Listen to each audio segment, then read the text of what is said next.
기도로 주일 예배 시작하겠습니다.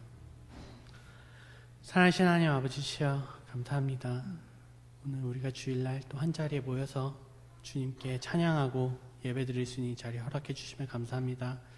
오늘 주님께 예배 드릴 때 우리가 주님을 만날 수 있는 자리가 되게 하시고 주님의 임재를 느낄 수 있는 예배의 시간 되게 하시옵소서. 항상 주님과 동행할 것을 주님 우리가 소망합니다. 오늘 예배 가운데 주님과 더욱더 가까워지는 시간이 되게 하시옵소서. 감사하며 우리 주 예수 그리스도의 이름으로 기도드렸습니다. 아멘.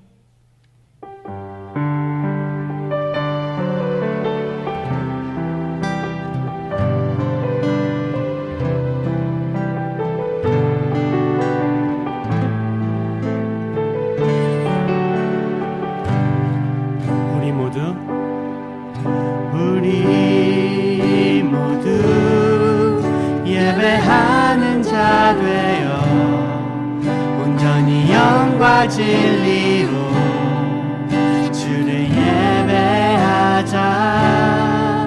주가 우리와 함께 영원히 함께 하시고 마르지 않는 샘물로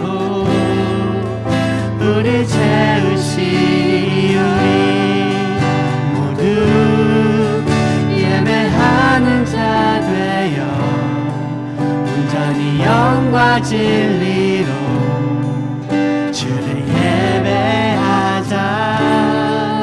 주가 우리와 함께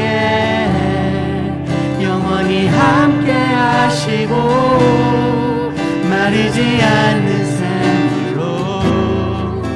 우리 채우시니 우리 모두 예배하는 자 되어 온전히 영과 진리로 주를 예배하자. 주가 우리와 함께 영원히 함께 하시고 마르지 않는 샘물로 우리 채우시니 우리 모두 예배하는 자 되어 온전히 영과 진리로 주를 예배하자. 주가 우리와 함께 영원히 함께 하시고 마르지 않는 샘물로 우리 모두 예배하는 자 되어 온전히 영과 진리로 주를 예배하자. 주가 우리와 함께 영원히 함께 하시고 마르지 않는 샘물로 우리 채우시니 우리 모두 예배하는 자 되어 온전히 영과 진리로 주를 예배하자. 주가 우리와 함께 영원히 함께 하시고 마르지 않는 샘물로 우리 모두 예배하는 자 되어 온전히 영과 진리로 주를 예배하자. 주가 우리와 함께 영원히 함께 하시고 마르지 않는 샘물로. 마지막으로 찬양하겠습니다. 우리 모두 예배하는 자 되어 온전히 영과 진리로 주를 예배하자. 주가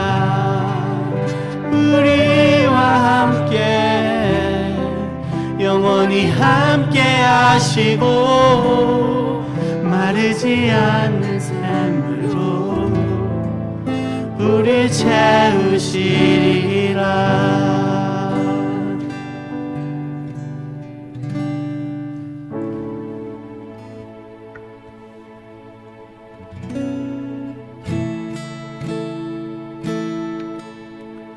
우리 주 하나님 큰 영광과 존귀를 받기에 합당하신 지금 여기 계신 하나님, 온 천지 만물을 지으시고 다스리는 큰 권능과 능력으로 주의 말씀이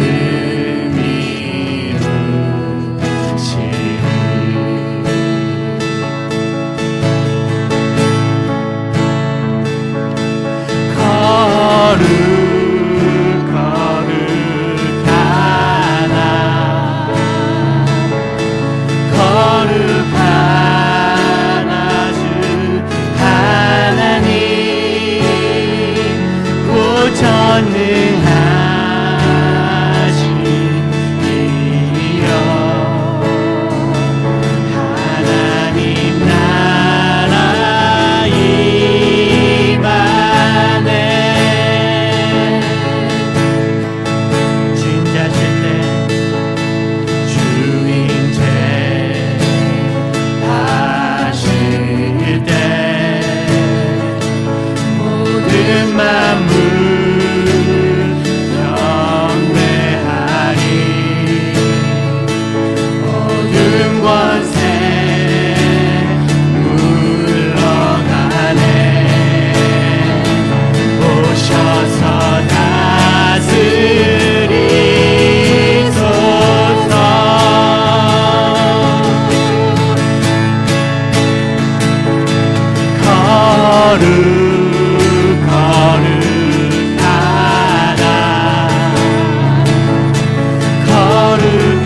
거룩하나 주 하나님,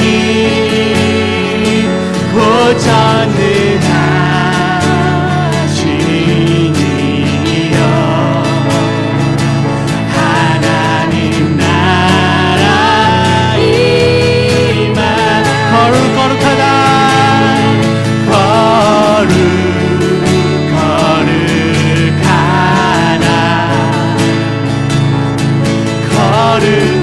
거룩하나 주 하나님,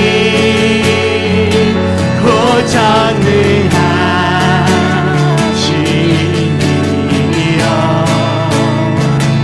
하나님 나라 임하네.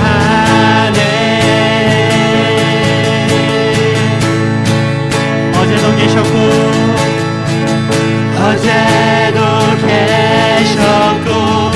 오늘도 계시며 이제 곧 오실 우리와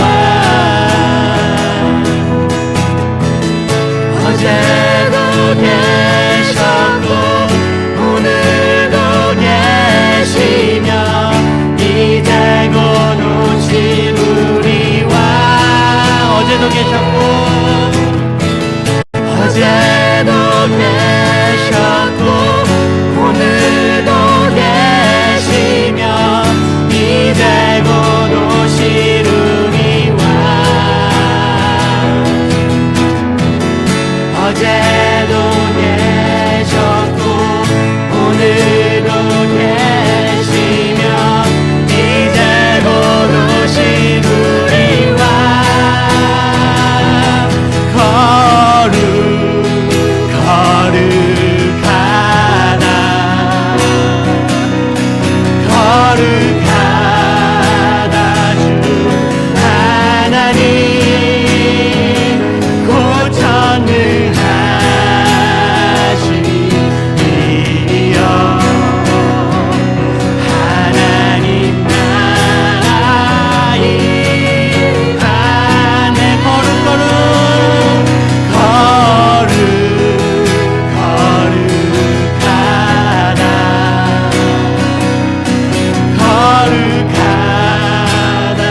예배를 위해 기도합시다.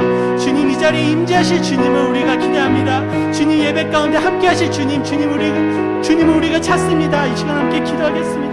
살아계신 하나님 알아주시오. 지금 이 시간 예배 가운데 주님의 나라가 임할 것을 우리가 믿습니다. 우리 주님 예배 가운데 온전히 주님의 나아갈 수 있는 예배 시간이 되게 하시고 우리 이 자리에 임재하신 주님 우리가 만날 수 있는 예배 시간이 되게 하시고 더욱더 주님께 나아갈 수 있는 더욱더 주님과 가까워질 수 있는 그런 예배 시간 되게 하소서.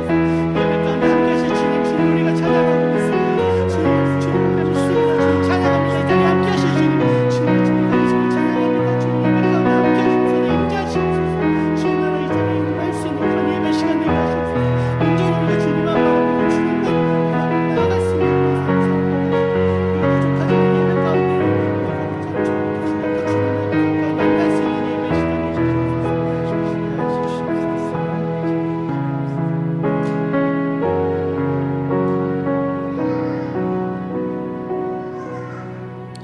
되게 사랑의 하나님 감사합니다. 오늘 우리 이 시간에 함께 주님의 이름으로 모여 주님 예배드리게 하시고 함께 찬양으로 영광 돌리며 기도로 우리의 모든 것을 주님께 드리게 하시니 감사합니다.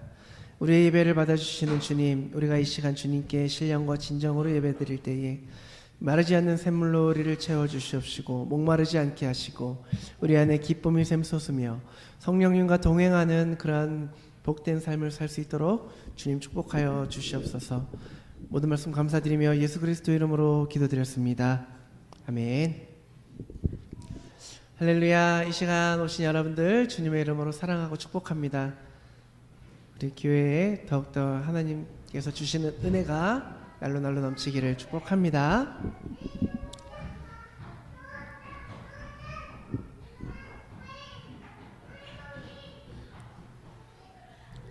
감사하죠. 네. 교회가 이렇게 시끌시끌해야 됩니다. 그런 말이 있어요. 교회에 새로운 사람들이 많이 늘어나면 교회는 더 활발해지지만 교회의 전통이 흔들리기 쉽다고 합니다. 우리가 교회에 계속 자리를 지키시는 분들이 그 위에 또 새로운 분들이 오시고 또 우리 주일학교들이 교회의 기둥 아니겠습니까? 그 기둥이 날로 견고히 세워질 때에 그때 우리 교회가 더욱더 건강하게 또 미래를 바라보며 나아갈 수 있는 것입니다. 우리가 주일학교 위해서 저렇게 주일학교 위해서 계속 끊임없이 기도해 주시고 잘 건강하게 세워질 수 있도록 지난주에 제사장님이 그러셨나요? 이러다가 주일학교가 어른들보다 더 많아지겠다 이런 말씀하셨는데 네, 바라보고 꿈꾸면은 그런 일들이 왜 안 일어나겠습니까? 그런 일들이 일어날 줄 믿습니다. 아멘. 함께 말씀 보시겠습니다. 오늘 우리에게 주시는 하나님의 말씀은 마태복음 19장 16절에서 22절 말씀, 마태복음 19장 16절에서 22절 말씀 한 절씩 교독하시고 마지막 22절 합독하겠습니다. 어떤 사람이 주께 와서 이르되 선생님이여 내가 무슨 선한 일을 하여야 영생을 얻으리이까?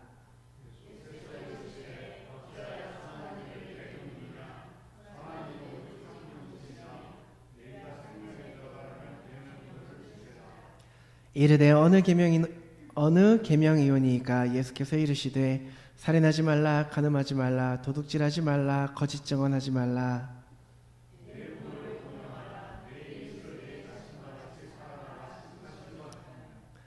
그 청년이 이르되 이 모든 것을 내가 지키었사온데 아직도 무엇이 부족하니이까?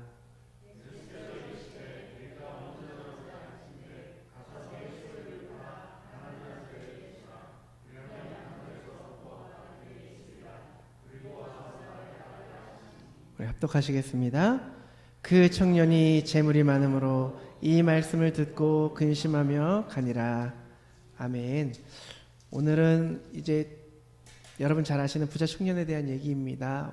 오늘 본문이 원래 30절까지인데 너무 힘드실까봐 22절까지 했고요. 나머지 절은 같이 읽으면서 살펴보면 좋겠습니다. 결론부터 말씀을 드리자면 오늘은 십자가의 은혜에 대한 이야기입니다. 모든 말씀이 그렇지요. 말씀의 끝은 예수 그리스도로 끝나야 되는 것이고 예수 그리스도의 십자가의 은혜가 그 말씀 가운데 있어야 되거든요. 오늘 부자 청년의 이야기하고 30절 말씀에 이런 내용이 나와 있습니다.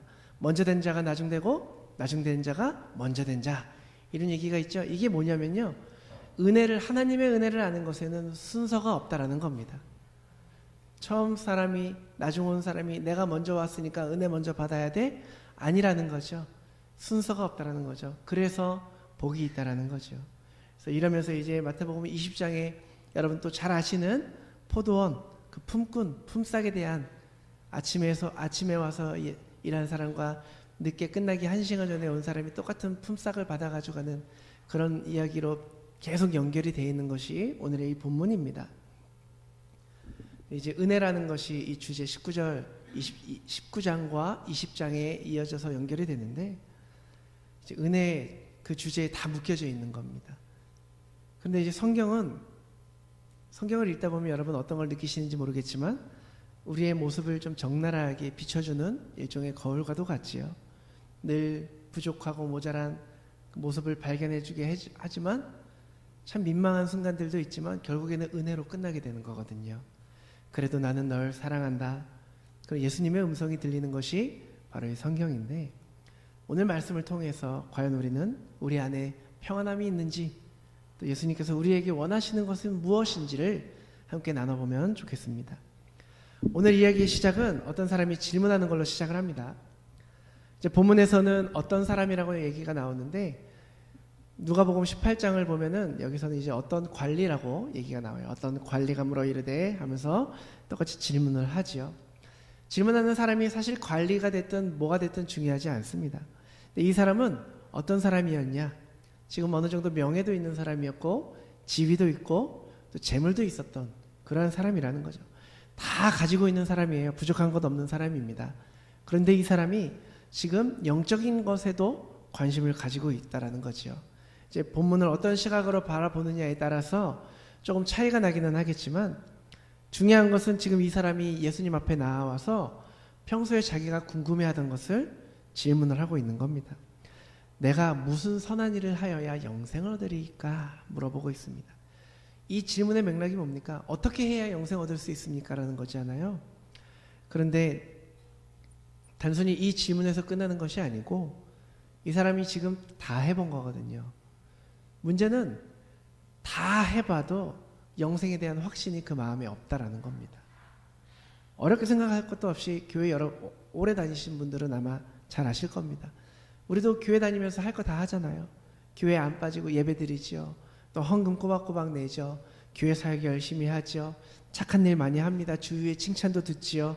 내가 잘하고 있다라는 생각에 빠지기도 하지요. 신앙생활은 좀 이렇게 하면 괜찮아 라고 하면서 다른 사람들에게 조언을 좀 주기도 합니다. 그런데 그런 사람들도 영생에 대해서 100% 확신이 없어질 때가 있다는 거죠. 나보다 신앙 좋은 사람들 앞에서는 또 그 사람들 앞에서 내가 또 기죽기도 하고, 그 사람들 보면서 내가 부족한 면을 좀 더 보충하고 싶고 더 좋은 신앙을 가지기 위해서 노력하기도 한다라는 거지요. 그런데 우리는 아무리 노력을 해도 100% 만족할 만한 신앙생활이라는 게 없다라는 겁니다. 여러분 신앙생활 지금 만족하고 계십니까? 그래 이대로만 하자. 어디서 한숨 소리가 들리는 것 같은데 기분 탓이겠죠? 어딘가 허전하잖아요. 우리는 신앙생활을 하면서도 늘 허전한 마음이 우리 안에 있다라는 거죠. 그런데 재밌는 것은 예수님의 대답입니다. 17절을 보니까요. 어떻게 하면 선한 일을 어떻게 하여야 내가 영생을 얻을 수 있습니까? 라는 질문에 예수님께서 이러시는 겁니다. 선한 일을 나한테 물어보느냐? 선한 이는 오직 한 분이니라. 너가 생명에 들어가려면 계명 지켜라. 계명 지켜라. 얘기를 하고 있는 겁니다. 그 어떤 관리, 어떤 청년이 이것저것 다 해봐도 영생에 대한 확신을 가질 수가 없어서 예수님께 왔더니 예수님께서 계명들 지켜라 얘기하는 겁니다. 이게 무슨 상황이냐면요. 이런 거예요. 제가 이제 목사지 않습니까? 그런데 영적으로 좀 많이 힘들어요. 침체돼 있어요. 좀 말씀대로 해보려고 기도도 하고 성경도 보고 마음의 평안을 가지려고 여러 가지 노력을 해봐도 잘 안 된 거예요. 기도도 열심히 했어요. 막 안 되겠다. 새벽 기도 열심히 세웠어요. 말씀 계속 찾아보고 무슨 응답 없나 찾아보고 해도 평안이 안 오니까 잘 알고 있는 이제 선배 목사님을 찾아간 거죠. 어떻게든 이 문제를 좀 신앙으로 해결해 보려고 이제 좀 오래 믿음 생활을 지켜오신 목사님을 찾아가서 제가 얘기를 하는 겁니다. 어떻게 하면은 제 안에 평안이 있을까요? 어떻게 하면 제가 조금 더 뜨거움을 식었던 제 마음을 회복시킬 수 있을까요? 그렇게 물어보니까 제가 이렇게 물어볼 때는 어때요? 이 선배 목사님이 나보다 먼저 이 길을 걸어왔으니까 뭔가 좀 더 차원이 다른 생각을 갖고 있겠다 생각을 하겠죠. 좀 특별한 방법이 있지 않을까? 그래서 물어본 건데 그 선배 목사님이 이렇게 저한테 얘기를 하는 겁니다. 기도하고 말씀 보세요. 이렇게 얘기를 하는 거예요. 좀 황당하겠죠, 제 입장에. 아니요, 선배님, 목사님, 그게 아니고요. 제가 그거 다 해봤는데 그게 잘 안 되더라고요. 다른 특별한 방법이 없을까요? 다시 물어봤어요. 계명 지켜보세요. 하나님의 말씀 지켜보세요. 지금 이런 상황이라는 거예요, 오늘 본문이. 18절, 19절, 20절에서 계속 이 얘기를 하는 겁니다. 18절에서 청년이 어느 계명을 제가 지켜야 됩니까? 말하자면 제가 모르는 특별한 계명이 있습니까? 저 그 계명들 다 지켜왔는데 혹시 제가 특별히 까먹고 잊고 있었던 계명이 있는 겁니까? 물어보는 겁니다. 그러니까 예수님께서 살인하지 말라, 간음하지 말라, 도적질하지 말라, 거짓 증거하지 말라. 이게 어디에 나와요? 10계명의 말씀이잖아요. 부모를 공경하고 죄송합니다. 마음에 있는 게 나왔어요. 이웃을 내 자신과 같이 사랑하라. 예수님, 저 이거 다 지켜봤는데 이거 말고 좀 특별한 거 없습니까? 물어보는데 별거 없는 겁니다. 이 사람이 지금 철저히 그런데 이 청년이요, 그때 당시에 유대인들이 가지고 있었던 사고방식에 의해서 이 질문을 한 거거든요. 말씀드렸죠? 유대인들이 어땠어요? 하나님 말씀 계명을 세분화시켜가지고 나눴잖아요. 지켜왔잖아요. 사도 바울이 그 사람들을 향해서 뭐라고 얘기를 하냐면 로마서 10장 15절에 이렇게 얘기를 합니다. 모세가 기록할 때 율법으로 말미암는 의를 행하는 사람은 그 의로 살리라. 이게 어떻게 보면 참 좋은 말 같죠? 그 의를 가지고 산다라는 거. 근데 이게 뭐냐면요, 내가 어떠한 행위로 의를 얻어서 그 의로 살아간다라는 겁니다. 내가 의롭다 생각하고 살아간다라는 겁니다. 당시 유대인들이 가지고 있던 사고방식이었죠. 율법을 철저히 지키면서 그것을 그대로 행하는 것이 의라고 생각하던, 예수님께서 정말 싫어하시던 그러한 삶을 살아갔던 사람들이라는 거죠. 이 사람은 이제 그동안 자기가 살아오면서 율법 지키고 행하는 것에 의를 느꼈던 사람이에요. 뿌듯했던 거죠. 막 좋았어요. 자기가 이만큼 율법을 지키면서 살아갔던 것들이 너무 자기 자신이 볼 때 자랑스러웠다는 거죠. 나 10년 동안 새벽 예배 한 번도 빠지지 않고 드렸어. 나 성전에 올라가서 하나님께 예배 드렸고 항상 그 자리 지켜왔고, 그러한 모든 행위들이 자기의 의가 됐다라는 거예요. 그런데 지금 예수님 앞에 나와 있는 이 순간처럼 가끔씩 불안해지는 그 자신의 모습들을 발견했던 건데, 자기가 쌓아놓은 그 행위에 가려져 있어서 나에게 드는 불안감들도 또 다른 행위를, 내가 뭐 안 해서 그런가? 내가 성교 안 해서 그런가? 내가 더 말씀을 많이 봐야 되나? 막 이런 행함으로 말미암는 의로 다시 한번 쌓아야 되겠다, 이런 결론에 도달했다는 겁니다. 율법을 지킴으로 인해서 나에게 무엇인가 계속 만족할 만한 결과가 있었거든요. 그러니까 계속 그 행위를 붙들고 사는 겁니다. 이러한 사람들이 자기 행위를 바탕으로 자기의 공로를 주장하는 사람들이라는 겁니다. 예수님께서 제일 싫어하는 사람들이라는 거죠. 조금 전에 예를 들었던 것처럼 아무리 내가 기도하고 말씀 봐도요, 해결되지 않는 이유는요, 그냥 기도를 한다라는 행위, 말씀을 본다라는 행위, 그 행위에만 집중하고 있어서 그렇다라는 거예요. 철저하게 인간적인 세상에서 인본주의의 근간에서 내려지는 결론이거든요. 여러분 어때요? 우리는 삶에 있어서 원인과 결과는 반드시 따라가야 되지 않습니까? 기도 열심히 하고 말씀 보면 어떻게 해야 돼요? 응답을 받아내야 되는 결론에 이르러야 된다는 겁니다. 이게 똑같이 어디에 나옵니까? 욥기에서 친구들이 욥에게 계속 정죄하는 게 이 부분이에요. 너 기도 열심히 하고 하나님 말씀 잘 들었는데 왜 이 모양 이 꼴로 살고 있냐? 너 잘못했던 거야. 너 죄인이야 라고 계속 정죄를 하죠. 너가 죄를 지었으니까 하나님이 너한테 벌 주신 거라고. 그런데 욥은 뭐라고 해요? 자기는 결백하다라고 얘기를 하는 거죠. 나는 결백해. 나는 죄를 지은 적이 없어. 계속 자기 주장을 하는 거고 자기는 축복받아야 된다라고 주장을 하지 않습니까? 물론 나중에는 결국에는 그 생각이 깨지기는 합니다만 우리도 그래요. 우리는 어떤 생각에 사로잡혀 있습니까? 기도하면, 말씀 보면, 봉사하면 응답받아야 된다는 거예요. 말하자면요, 기도와 말씀을 통해서 내가 얻고자 하는 응답을 얻어내려고 하는 거기에서 잘못된 생각과 신앙이 시작이 된다는 겁니다. 내가 원하는 걸 얻어내려고 하는 행위가 되는 거예요. 근데 그게 마음대로 안 되면 어때요? 화도 나고 원망도 나오고 불안해지고 계속 그러는 거죠. 그러다 안 되면 교회 떠나고 하나님 안 계시다고 욕이나 하고 다 내 생각대로 살아왔으면서 말이죠. 그런데 여러분 생각해 보세요.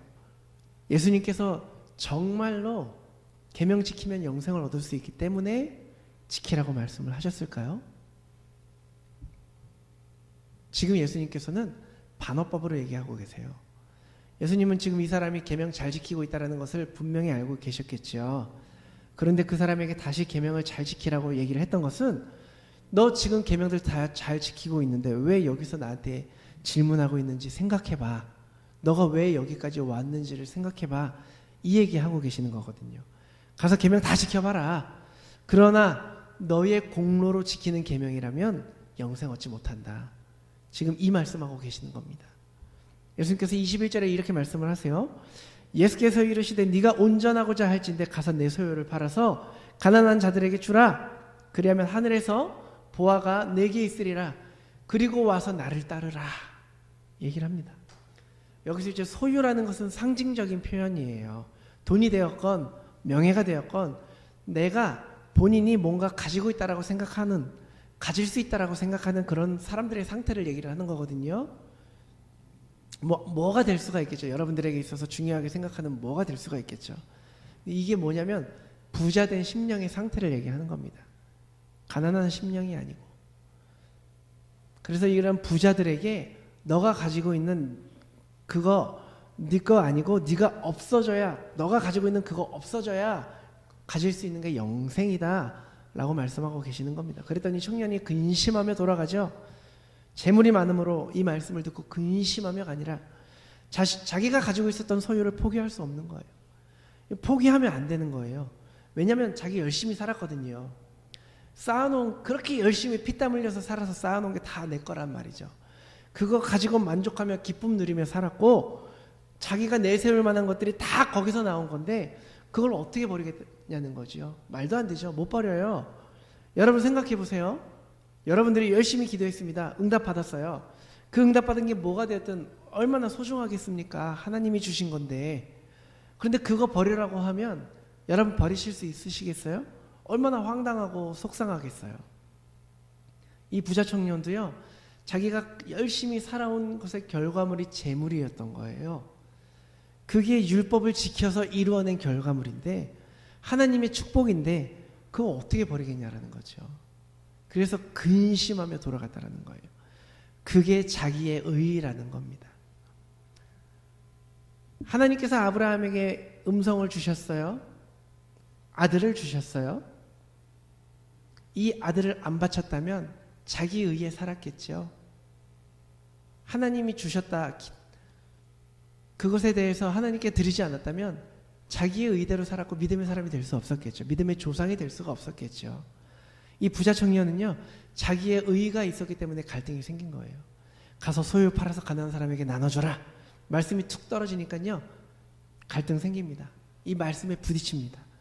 여러분, 이게 진리를 만났을 때 생기는 자연스러운 현상입니다. 말씀은요, 우리들에게 늘 갈등하도록 역사하거든요.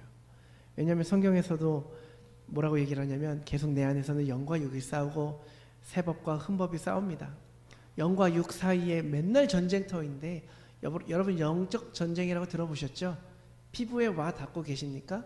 지금도 끊임없이 우리는 영적 전쟁 속에서 살아가고 있다. 이렇게 얘기하면 여러분 피부에 와 닿으세요? 이게 바로 말씀 앞에 섰을 때 생기는 내 안에 내 의와 하나님의 말씀의 전쟁을 얘기를 합니다. 이 갈등이 안 생기면 이상한 거예요. 갈등이 안 생기는 이유는 나의 심령이 너무 부자라서 그런 현상이에요. 말씀이 부딪히면 부자들에게 늘 이런 갈등이 생기는 거예요. 계속 부자들에게 심령이 부자인 사람들에게 계속 갈등이 생기라고 말씀이 떨어지는 거거든요. 근데 이 부자는 뭘 많이 가진 사람이 아니고, 확장해서 얘기를 하자면 부자라고 하니까 자꾸 돈이랑 연결이 되는데, 그걸 뜻하는 게 아니라 나의 가치, 자존심 이런 것들을 버리지 못하는 사람을 얘기를 하는 겁니다. 그게 부자의 마음이에요. 부자의 심령이에요. 이런 상태에 있으면 마음에 하나님의 말씀이 안 들어와요. 안 들려요. 그래서 그 다음에 예수님이 무슨 얘기를 하시냐면 잘 아시는 낙타 이야기를 하시는 거죠. 다시 너희에게 말하노니 낙타가 바늘귀로 들어가는 것이 부자가 하나님 나라에 들어오는 것보다 쉽다라고 얘기를 합니다. 낙타가 상징하는 게 뭐냐면 잘 나와 있죠. 낙타처럼, 저거는 조금 이따가 얘기를 하겠지만, 낙타가 상징하는 게 뭐냐면 유대인들이 가지고 있는 가축 중에서 가장 큰 게 낙타였어요. 우리가 버리지 못하는 가장 큰 어떠한 것들이, 여러분들 각자에게 있는 그런 것들이 낙타의 형태로 나타나는 겁니다.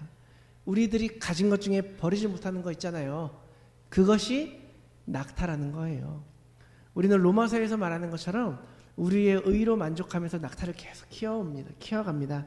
그리고 그 낙타를 가진 사람들에게는 천국이 바늘귀만큼이나 작다라는 겁니다. 자아가 낙타만큼이나 커진 사람들은 절대 천국에 들어가지 못한다라는 말씀을 계속해서 19장과 20장에 이어서 계속 하는 거예요. 그래서 저도 이 말씀 처음에 들을 때 어려웠어요. 기독교인들은 부자 되면 안 되겠구나, 이렇게 생각을 했어요. 그런데 그런 말이 아닙니다. 예수님께서 낙타처럼 커져버린 우리들의 이 존재들을 천국에 들여보내시려면요, 계속 커져버린 우리들의 자아, 커져버린 우리들의 자존심을 계속해서 때리고 깎으시는 거예요. 바늘길을 통과할 만큼 가난한 심령으로 만드시는 겁니다. 이러한 삶을 살아가는 것이 기독교인의 신앙생활이라는 거죠. 이게 로마서 9장 31절 32절이거든요. 같이 한번 읽어보면 좋겠습니다. 시작. 의의 법을 따라간 이스라엘은 율법에 이르지 못하였으니 어찌 그러하랴. 이는 그들이 믿음을 의지하지 않고 행위를 의지함이라. 부딪힐 돌에 부딪혔느니라. 아멘. 행위를 의지하는 사람은 계속 돌에 부딪힌다라는 거예요. 이 돌이 상징하는 게 바로 예수님이거든요. 성경에 돌, 떡 이런 거 나오면 예수님을 상징합니다. 계속 이 예수님께서 깎으시는 거예요. 돌에 부딪히는 거예요. 바울이 그렇게 복음 전파하면서 돌아다니다가 그의 삶의 마지막 때쯤 고백한 게 나는 죄인 중에 괴수다 고백을 합니다. 바울도요, 결국 복음에 의지해서 계속 다니다 보니까 복음에 깨져서 나의 것이 남아있지 않은 그 상태까지 계속 부서지는 겁니다.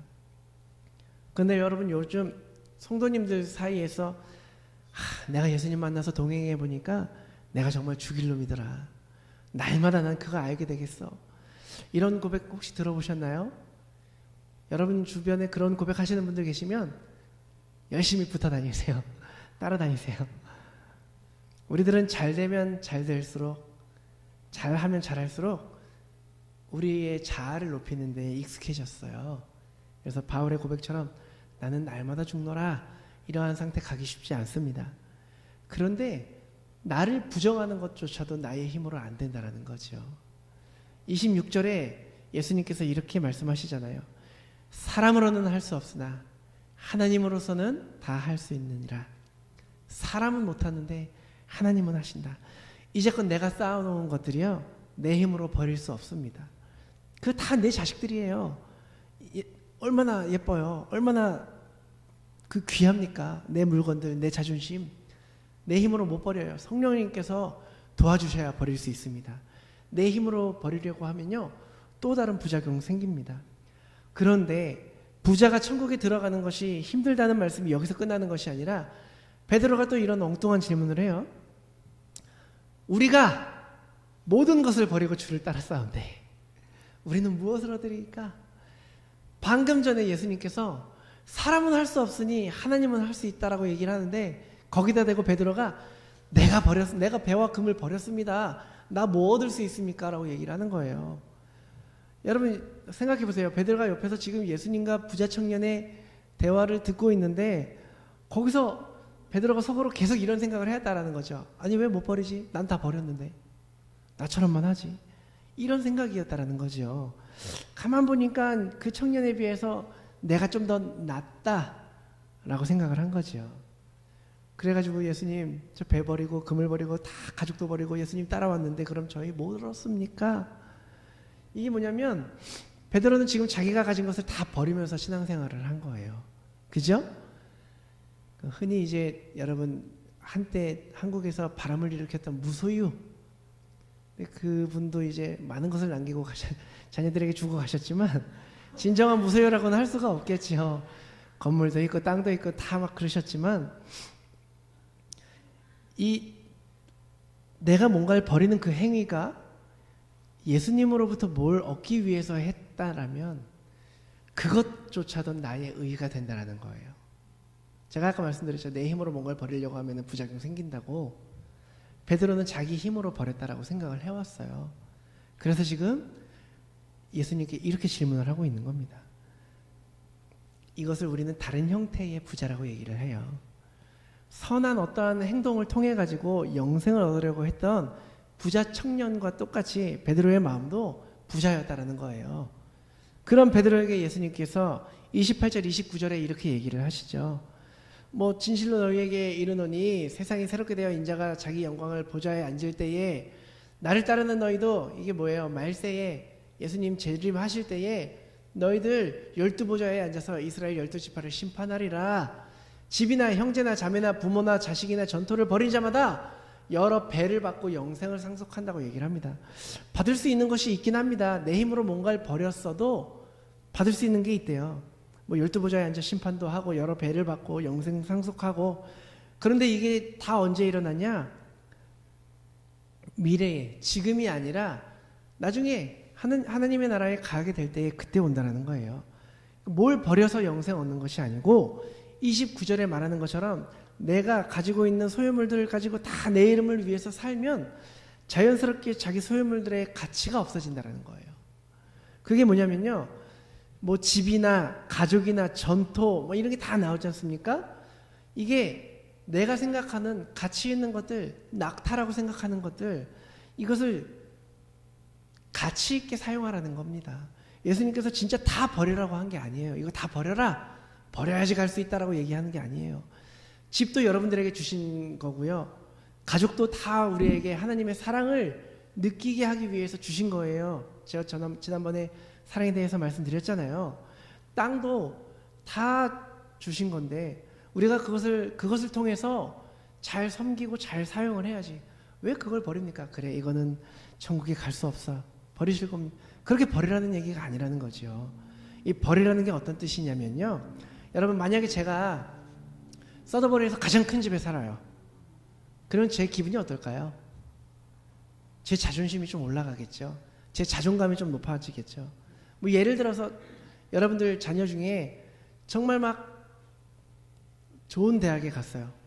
진짜 막 좋은 직장에 갔어요. 여러분 그거 누구 어깨에 올라가요? 부모 어깨에 올라가잖아요. 부모 어깨에 올라가지 않습니까?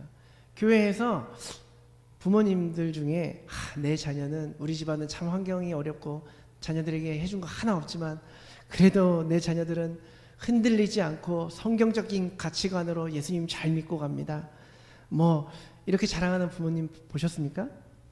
어디 좀 취직하고 뭐 어떤 뭐 사자돌림, 저도 사자돌림이죠. 저희 부모님이 잘 자랑은 안 하시지만 그런 어떠한 좋은 직업, 그게 다 부모 자랑이라는 거예요. 내가 무슨 차 타고 다니고 시계는 못 차고 뭐 다 이게 뭐냐면 낙타라는 거예요. 낙타. 이런 것들을 다 걷어내라는 겁니다. 진짜 다 버리라는 게 아니고 그러한 것들을 위해서, 다른 것들에 의해서 내가 높아지려는 성향, 이것을 다 버리라는 거예요. 그러면서 30절에 예수님께서 내가 먼저 된 자가 나중되고 나중된 자가 먼저 되리라. 아까 말씀드렸다시피 은혜를 아는 것에는 순서가 없다라는 거죠. 왜냐하면 은혜를 안다라는 게 너무 어렵기 때문이에요. 은혜를 아는 게 어려운 이유는 부자 청년이나 베드로처럼 뭐 많으면 많은 대로 혹은 없으면 없는 대로 그것을 통해서 자꾸 나의 의를 드러내려고 하는 거죠. 나의 것을 쟁취하면서 산다라는 거죠. 사람들은 그래서 그 얘기가 바로 오늘 부자 청년의 이야기입니다.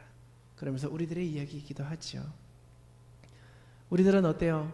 열심히 피땀 흘려 노력해서 모아가지고 잘 나가는 사람도 되고 싶고, 다른 한편으로는 좀 내가 뭘 버리면서 야, 너 대단하다 이런 얘기 들으면서 어떻게 그걸 포기하냐 하면서 좀 고상한 사람도 되고 싶고, 무엇을 하든지 간에 좀 뭐가 되고 싶은 사람들이잖아요. 우리는 이렇게나 저렇게나 결국에는 나를 좀 드러내길 원하는, 높이길 원하는 사람들이라는 거죠.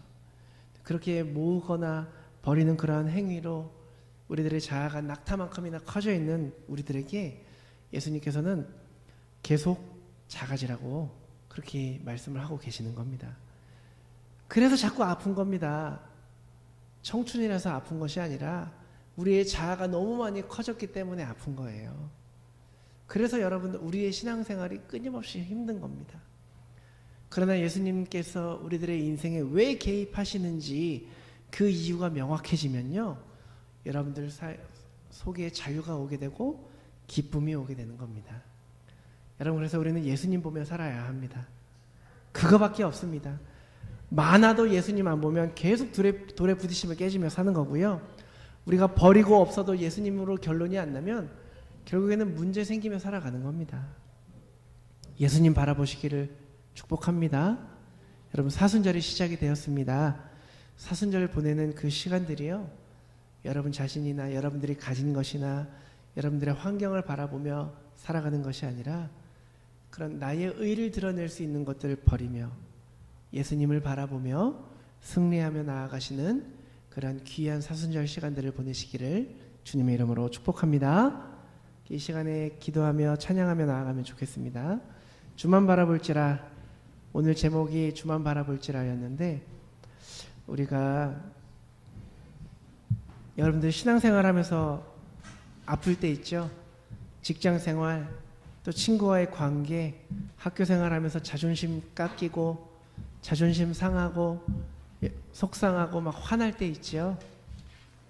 하나님께서 여러분들을 연단시켜주는 과정이라고 믿으시고, 더욱더 내가 하나님 앞에서 버려야 할 것이 무엇인지를 깨달아 가시고 버리며 살아가시는 여러분들 되시기를 축복합니다. 찬양하시겠습니다.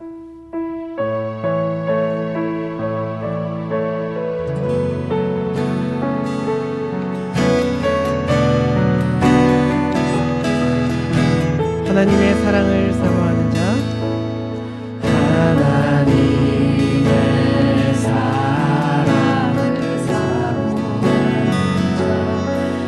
하나님의 평안을 바라보는 자, 너의 모든 걸 창조하신 우리 주님이 너를 얼마나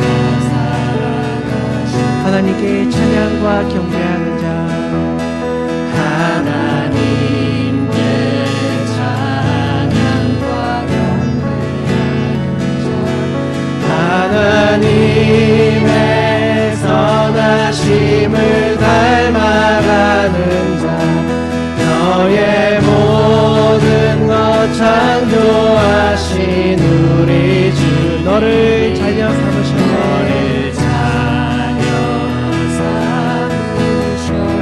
하나님 사랑의 눈으로, 하나님 사랑의 눈으로 너를 어느 때나 바라보시고, 하나님 인자 되었어. 하나님 인자 기로서 언제나 너에게 기울이시니 어느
신음에도 응답하시네.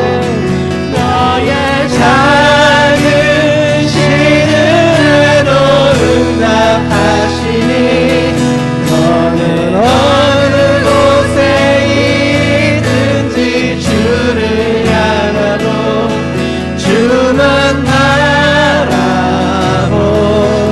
아멘. 우리 이 시간에 같이 기도하면 좋겠습니다. 하나님, 내가 그동안 지금까지 내가 버리지 못한 나의 자아가 있다면, 나의 낙타가 있다면 이 시간 이후로부터 버리며 나아가게 하시고 주님만 바라보며 나아갈 수 있는 나의 삶이 되게 하여 주시옵소서. 이 시간에 함께 기도하며 나아가겠습니다. 기도하시겠습니다. 사랑의 하나님, 감사합니다. 내가 주님을 바라보며 나아가기를 원합니다. 내가 가지고 있는 것들 때문에 근심하며 돌아가는 것이 아니라 나에게 가진 것들, 나의 자아, 어느 순간 나의 의로 쌓아온 모든 것들을 버리며 나아가게 하여 주시옵소서. 아무것도 아니라는 것을 깨닫게 하여 주시옵시고 내가 가진 이 모든 것이 결국에는 스스로에게만 못하다라는 것을 내가 깨닫고 고백하며 날마다 버리며 날마다 죽으며 살아가는 나의 삶이 되게 하여 주시옵소서. 주님만을 바라보며 나아가게 하여 주시옵소서. 주님의 영상을 들으며 나아가게 하여 주시옵소서. 언제나 날마다 내가 말씀을 보며 기도하며 행위에 집중하는 것이 아니라 결과에 집중하는 것이 아니라 온전히 나의 의가 아닌 하나님의 의에서 살아가기 위하여 날마다 하나님의 말씀을 바라보며 주님만을 바라보며 나아가게 하여 주시옵소서. 내가 나의 삶 가운데 아픔이 있습니까? 자존심이 상하는 일이 있고 내가 깨어지고 부서지는 일이 있습니까? 그러한 것들 가운데 하나님이 나를 연단시키는 과정인 것을 깨닫게 하시고 슬픔보다는 감사가, 눈물보다는 기쁨이 넘치는 삶을 살아가게 하여 주시옵소서. 날마다 주님께 기도하며 하나님의 말씀을 묵상하며 범사에 감사하며 살아갈 수 있는 나의 삶이 될 수 있도록 우리를 인도하여 주시옵소서.